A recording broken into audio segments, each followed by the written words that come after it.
Welcome to Comfortable Conversations. I'm your host, Jas Kirk, where we dive into the greatest gift life can offer us, discomfort.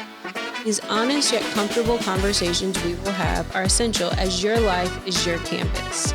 In each episode, I will share practical wisdom and personal stories that guide you through life's big questions, encouraging growth, self-discovery, and deeper connections in your everyday life.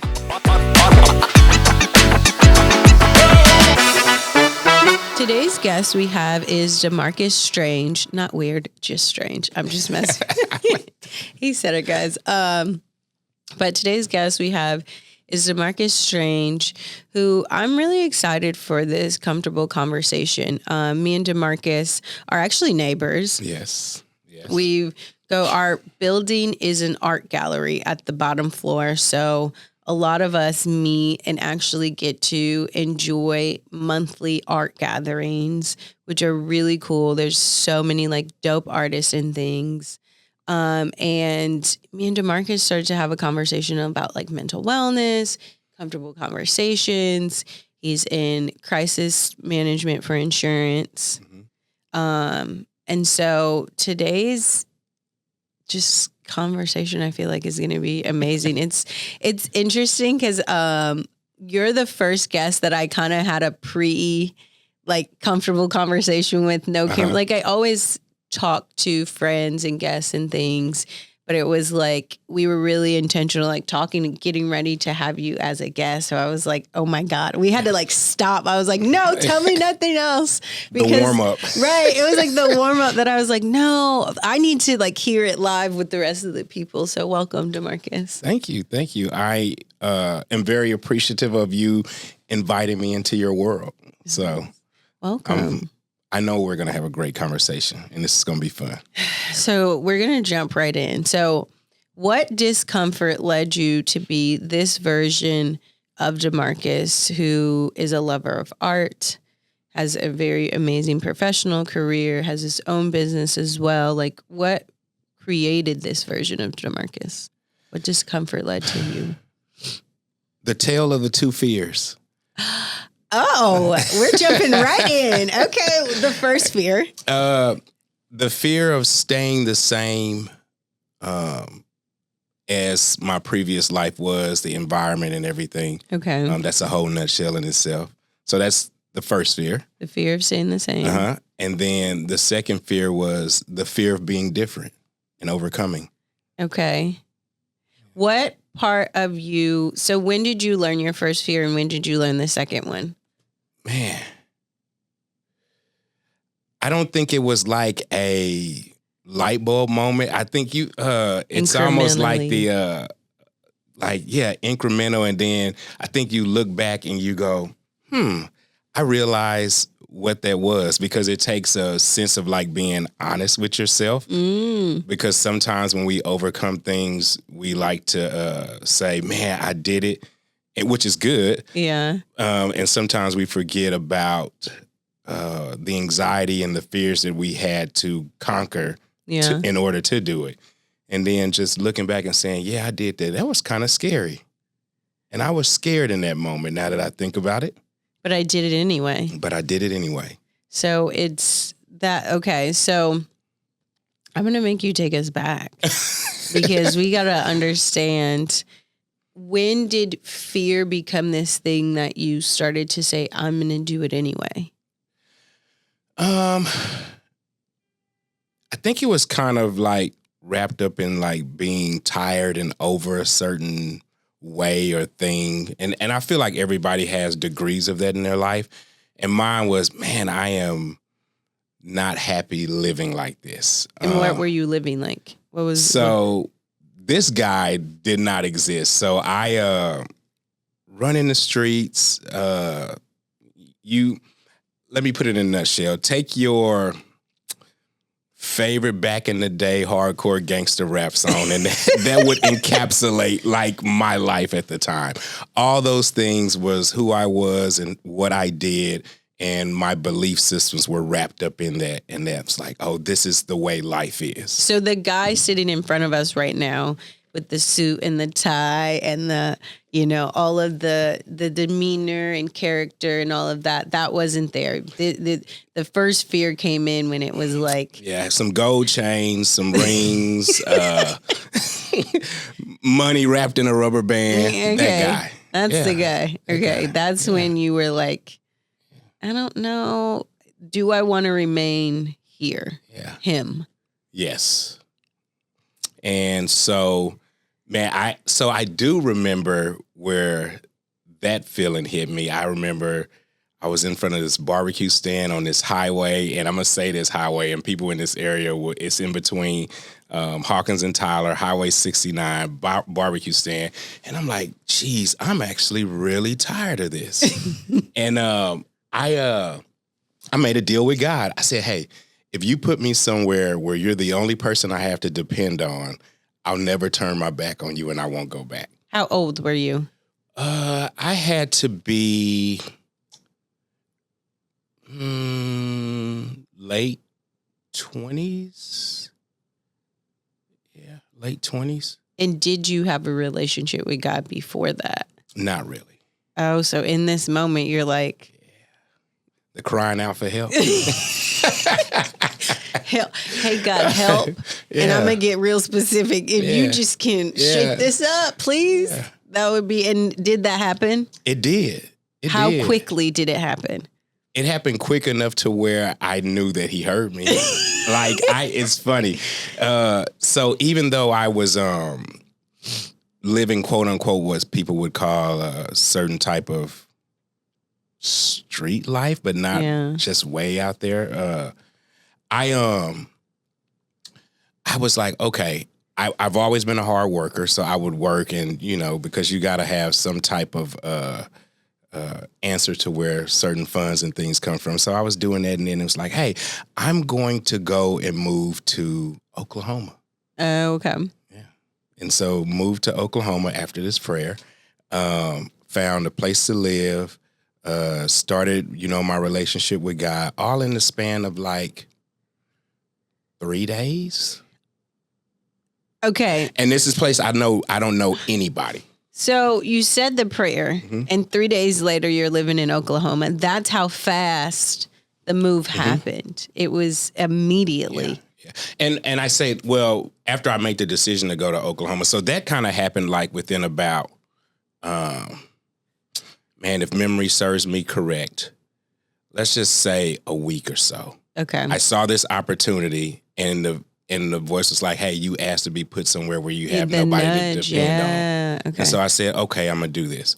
Went up there, landed the job, found a place to stay, all in the span of a few days. In this moment, I just want to be like, man, wow, God. Like, wow. As that saying goes, won't he do it? Yeah. Literally, you're like, your saving grace. So you learn this, the fear of staying the same. Mm-hmm. The first one is the fear of staying the same. So you've said this prayer. Mm-hmm. You've moved to Oklahoma, new environment, new city, different people. Because also your environment in where you were, you were in Dallas. No, East Texas. East Texas, okay. Mm-hmm. So hour and a half east of Dallas, Tyler, Longview area. Okay. Small towns. Yeah.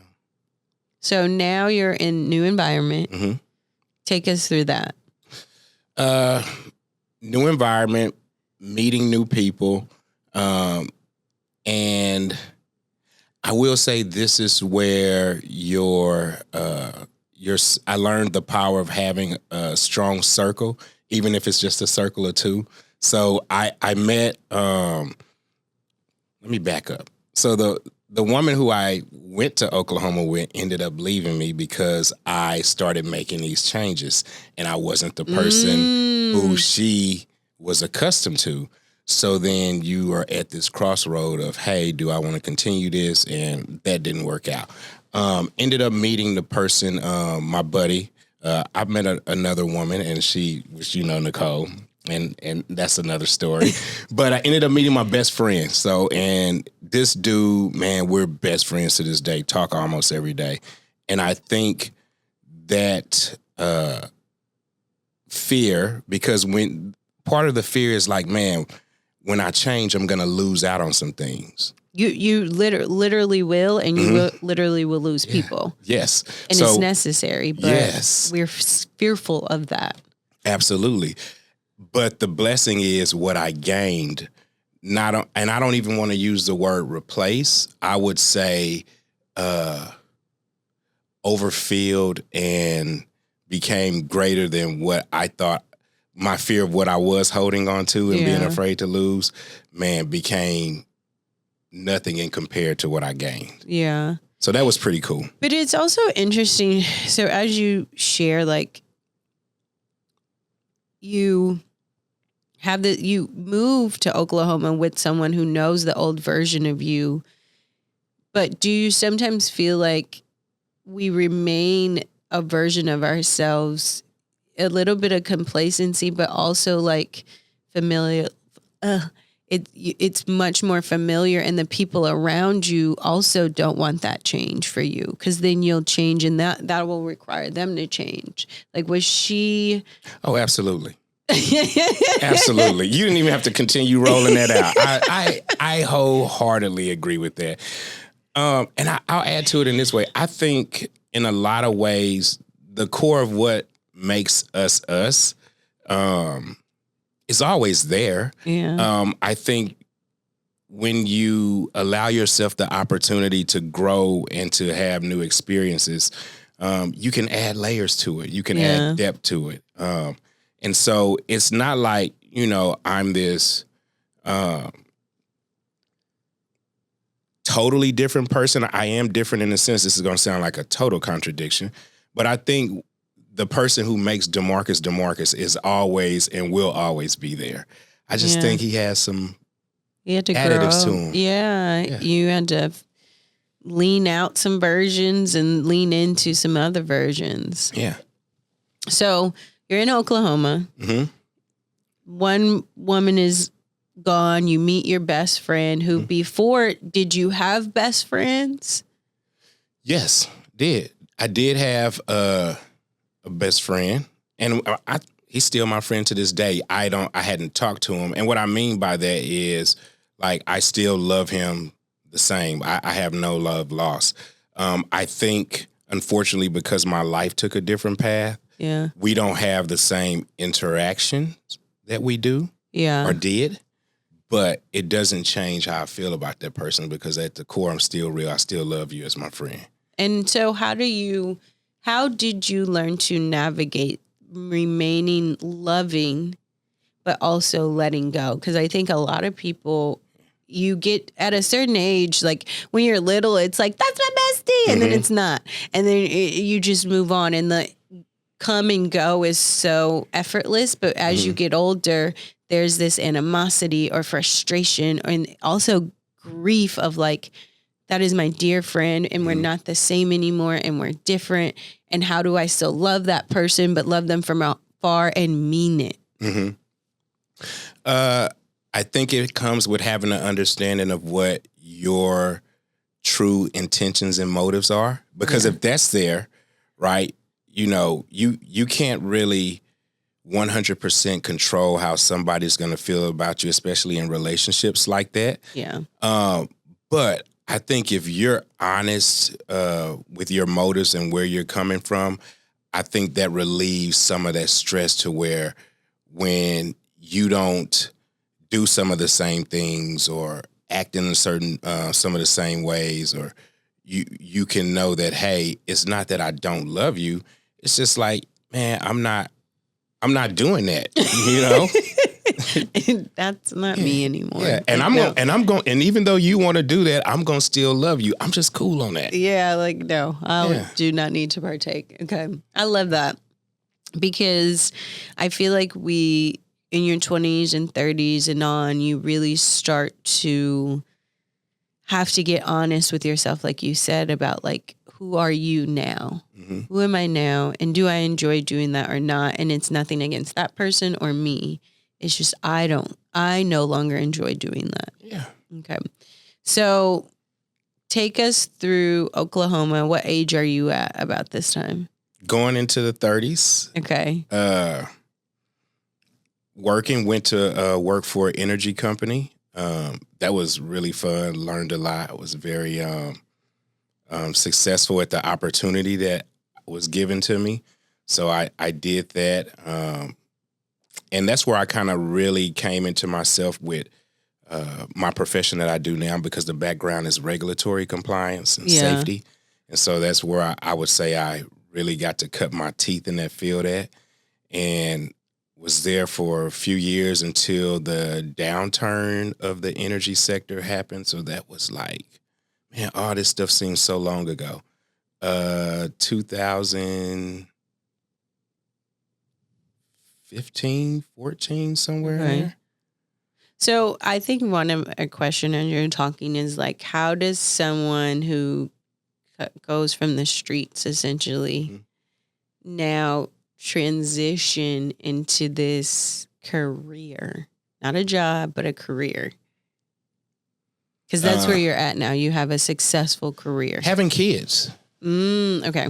Streets ain't got 401ks and Roth IRAs and insurance, health insurance, life insurance. They don't offer you none of that. So your priorities change. Yeah. Okay. This is helpful to know, but it's doable.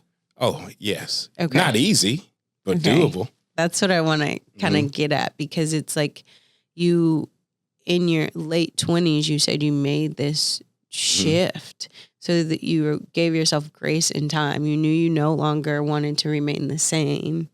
And now you're giving yourself time to be this new version of yourself. And it's paying off.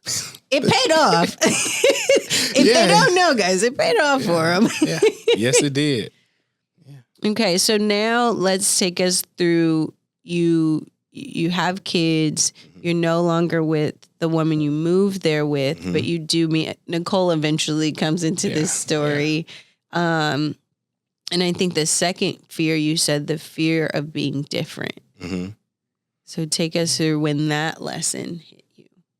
About my 30s, and when I was, working for the energy company, because I knew at that time I really started moving different. It was about, hey, I am going to focus on this job, this career, being good at it. I don't have time to be staying up all night and not showing up. And, the responsibilities and the accountability really set in and kick in for you. And it's like, okay, I'm either going to stay on this path or fall back. And I remember what it was like, back there. Yeah. And I'm enjoying what I'm doing right now. Yeah, I'm working hard. Yeah, it's different, but I would say that's when that kind of set in, because I was able to not only take care of myself, but take care of my family in a way that I hadn't before. Okay. And there is a certain level of gratitude that comes with that. And it's like, man, I don't want to blow that opportunity. Okay. So when you say the fear of being different, because as you're describing this, take me through what your idea of the fear of being different is. None of my just not fitting the status quo of the person in the neighborhood that I grew up in. Okay. Not looking like that, not walking like that, talking like that, dressing like that, thinking like that. Okay. I read a book. What's her name? Carol S. Dweck, Mindset. Okay. Incredible book. Yeah. But knowing that all those things I was starting to look at through a different lens, and no matter how beneficial it was, you know how when you find like this really good thing and you want to like run back and tell everybody else like it's the pot to go, hey guys, I found this out and y'all should like try this. And they're like, man, what is you talking about? Yeah. Get out of here with that. Yeah. That fear, because it's like, oh shoot, I am this person that they once knew is now an alien to them. Yeah. Oh wow. Because when you said the fear of staying the same and the fear of being different, it's like embracing the fact that you are different and not that version of yourself anymore. So it was like a part of your fear was like, I no longer actually want to be that version, and I am ultimately different. Yeah. And the fear of like staying the same is like, man, you see so many people's lives turn out a certain way. And even though not everybody is destined to the same thing, there can be, I believe, in my experience, only speaking for myself, like, man, I keep seeing these 5 options pop up. Yeah. So I don't know which one I'm going to get, but I'm pretty sure it's going to be one of those. Yeah. And I don't want any of those. Yeah. Please remove all of them. None of the above. Yeah. Wow. Okay. So what had to begin to shift in your mindset to look at fear in a way that's like, I'm going anyway? And like, is there any work that you're doing on yourself, new habits you're creating, like you said, you read the book, this mindset book, but mindset really is the ultimate change. Like if you can do it in your mind, you can do it in life. So what's happening there? I think so. My dad he has some amazing sayings, but he used to always have this one saying. He would say, man, if you get to the point where you think you can't, look at your kids because they can't do it for yourself. So that was one saying. And the other one I always remember him saying was, I always want you to be better than me. And at some point, those 2 sayings like clicked in my head, especially the one, I want you to be better than me. And I kind of carried that inside of me for like my kids. Yeah. It's like, man, I want them to be better than me. But I want to set a bar for them to go past. Be better than me. Yeah. You had to level the bar up. It's like, don't just be better than me that you made it out of this area or something, but like really level up in mindset. What can I expose you to that you can see just different opportunities where I only had these 5 and I was like, none of the above. Let me create a new one. I mean, you think about it, growing up, it's like for the longest time, I didn't realize the world was bigger than the block that we lived on. A lot of people don't. And it's like, I had never had experiences that until I, for the sake of a different way of describing it, left one world and entered into another, that there were things that people did that were just normal that I didn't think, like getting on a plane and going somewhere, or, meeting people from different cultures and trying different, like simple things, trying different types of food. And, understanding that, man, I can actually go outside of this country and go on a vacation. Yeah. And it's like, that's interesting. I feel like you have in Chicago, I remember this woman at the beauty supply. And if you've ever been to Chicago, you have the river and then you have Lake Michigan, but there's a huge bridge, and the beauty supply was on this side of the bridge. And I remember I was telling her, like, I go on runs and I go to the lake, and she's like, I've never been to the lake. And I said, how have you lived in Chicago your entire life, never gone to the lake? And she's like, well, I'm scared to go over the bridge. And I said, well, if you're scared to go over the bridge, all the fun is on the other side of the bridge, because there's all the skyscrapers, there's all this stuff. And I always think like, wow, how many people are just scared to go? Because the metaphor hit me like, how many people in life are just scared to go over the bridge in life to get to that next thing? And the water for me is boundless and abundant. So I was like, you can't even get to that. And it's less than a mile, but you're unwilling to even go over the bridge and see what's out there and explore. So when you talk about like, some people never actually see past their neighborhood, past their city, past their state. All they can do is hear about the other cities, states, cultures, things. And then when you are that person who's different, and you, even when I go back home, sometimes I'm like, I don't enjoy this. Like there's certain things I'm like, you guys don't want to go do this. You don't want to go do that. Do you want to try this? Because there's this grand, big, amazing place is out there. And we haven't even tapped at even a tenth of it. Yep. So. Totally agree with that. Totally agree. I had a thought and it just left me that fast because I was just so like I could visually see what you were saying in your mind, like it's just over the bridge, and then it got me thinking, like, man, it's there's a sadness to it that we can inadvertently trap ourselves like that without even Yes. realizing it. Yeah. It's like, man, I want to be free. So free Mhm. that when you leave this earth, you've tried it all. Yeah. You've given it your all.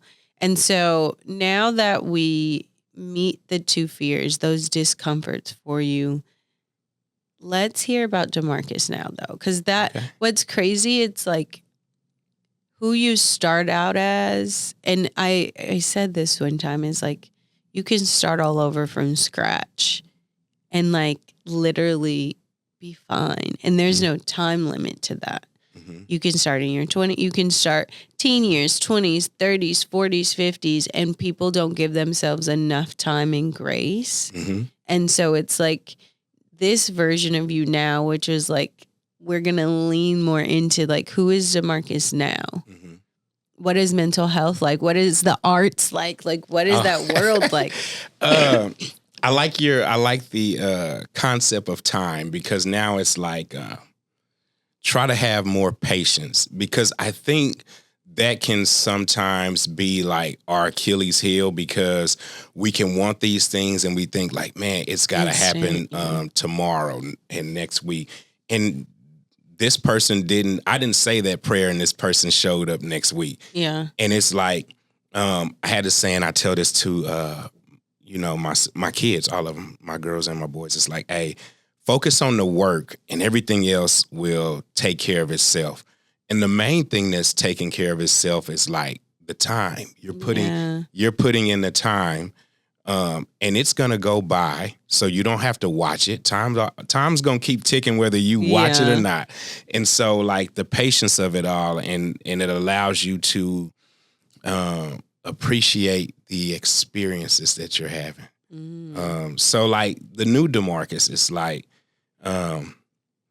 Nicole and I, we have this thing to where since we've been in Dallas, we like switch neighborhoods because we love traveling so much. So this is like our micro food source of like, hey, let's just switch the neighborhood and then live in another one. And Try something. Let's just try keep some new. staying on your own toes, like pivoting and adapting and all of that differently. Yeah. So we're enjoying the time. And I say that to say this, it brought us to the arts district. So we've been enjoying like hanging out, going to like operas and stage plays and just spending time doing those things. Like 13-year-old Demarcus, if you told him, 16-year-old Demarcus, 18-year-old Demarcus, if you told him, hey man, you're going to go to the symphony and you're going to have a good time. That dude would have been like, man, get out of here. Like, he's not. He's not gonna like the. And going to the symphony is so beautiful. Mm-hmm. Like if y'all have never been, please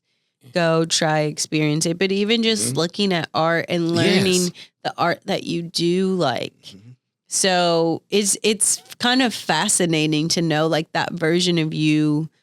Couldn't fathom you'd be here now doing the things that you do. And does it tickle you a little bit? Sometimes I'm like, little Jas, I'm like, you dreamed of this, but you couldn't even put into reality how it would feel and all of that. And now you can. Yeah. So I want to like tell little boys and little girls who look like me, like, please experience those things. You took the words out of my mouth. So that's something that I'm passionate about.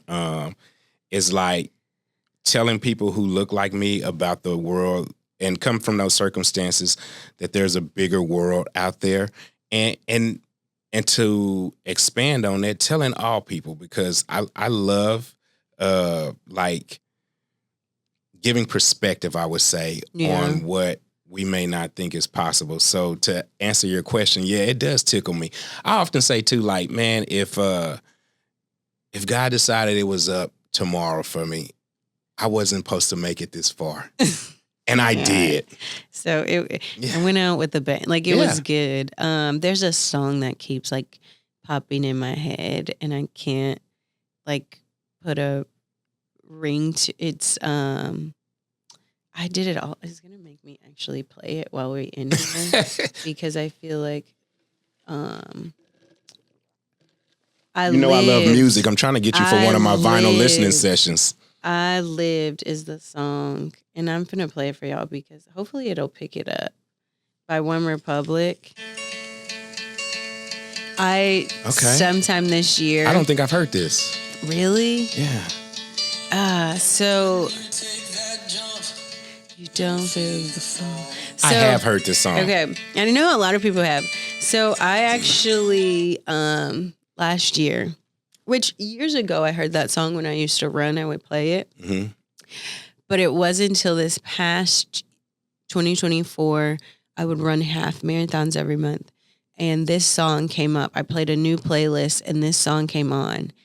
And I cried the entire time it played because I was like, man, I've lived. Mm-hmm. I have really, truly lived that even in whatever sadness I was in, whatever heartbreak, whatever like challenge I was in, I have lived in such a way that like I could feel every word from the song. So like as you were talking, I was like, this song, he has a theme song to him and it's called I Live. So I just had to play that. So if y'all are listening or watching or whatever, go play that because it's like pierces the soul in a way that's like you are living, you are doing, everything is amazing, you know? And think of what gift is there greater than life? Yeah. Right? It's like, man, and what are you doing with it once you have it? There's no desire for me to be the richest person or the smartest person, but I just want to live in a way that is positive. Yeah. That promotes growth, that promotes love. And I'm cool with that. So as you also say this, what work did you put into for your mental health and well-being? Oh, man. Reading. And I used to not read at all. Now I can't get enough of it. Man, it's for a friend of mine. She posted something on, we're LinkedIn friends. Her name's Abby. She posted something about books that she's reading. And I was like, man, that's really inspiring because reading actually helped me. I think it kind of fast tracked me to getting over some things and gaining some perspective. Oh, wow. Okay. Now I don't read a lot of Nicole teases me. I don't read a lot of the fun books. I read like the self-help books and I read like autobiographies. Like I love the autobiography about Nina Simone. And so I like taking in that type of information. Excuse me. And so, reading just really touched me because it's like, it does something to the mind and almost transports me. Yeah. And it's like, I didn't think about something that way. And I'm going to steal a saying from Nicole because it makes me realize that I'm not the reference point, right? There's millions, billions of people on this planet. I am not the reference point. Yeah. That's good. That one is... You can have that one. If I use that one, just know. Yeah. Thank you, Nicole, for that one. But that's powerful. I feel like, of course, when we're younger, we're told like reading is so fun. Reading is good and reading is great. And we hate it. Like when you're not hate it. There's some kids who thoroughly love reading and are in a book forever. And there's stages in life where you're like, read, don't read, don't read. But as I've become older, I will gift people. If I read a good book or like self-help book or something and I meet someone and they're like, I see that this book may be the catalyst to like helping them see something in a new perspective, I'm going to gift you a book. I've done that so much that now I'm like, I got to stop giving all my books out because I don't have book. Like my bookshelf is never going to build itself. And I'm going to have to just be the person who goes out and buys a bunch of books. But I didn't used to like reading. My brother, who Daniel, I always say his name, passed away, but Daniel was such a reader.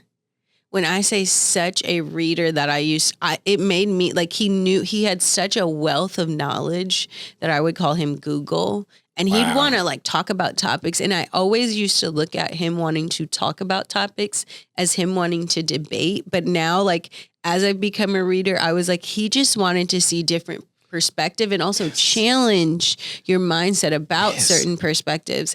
And it's not till he passed that I really picked up a book, and I love reading now. And I'm such a person who like craves information, and like say you say something random, like I wonder where this bottle was sourced. Like I actually would like to know that information, that I look it up in that moment. And some people it's like, oh, who knows? But I actually like enjoy being like, well, they say that the Fiji bottle is sourced from here. And you're like, but is it really?